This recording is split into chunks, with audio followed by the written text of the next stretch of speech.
Assalamualaikum warahmatullahi wabarakatuh. Okey, hari ni petua nenek moyang nak berkongsi dengan anda penawar sakit saraf, lenguh-lenguh badan, okey, sakit sendi. Okey, dekat depan anda ni ialah pokok peria bulan ya. Dia punya buah macam ni. Dekat dalam ni ada dia punya buah lah dekat dalam sarung ni. Okey, macam ni pokok peria bulan ya. Pokok peria bulan ni cara-cara untuk hilangkan sakit saraf, sendi, lenguh-lenguh, dapatkan dia punya buah ni. Okey, kemudian dekat dalam ni ada biji dia tu, macam biji. Saya nak buka susah. Okey. Okey. Ni lah ubat dia. Tu nampak biji dia tu. Okey, dapatkan dia punya buah ni.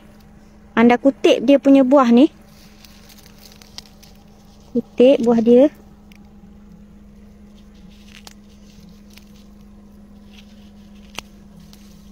Okey, buah ni anda ambil dah sebanyak yang ada.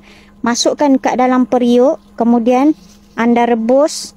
Kemudian selepas anda rebus, contoh anda letakkan 2 gelas, anda rebus sehingga jadi 1 gelas.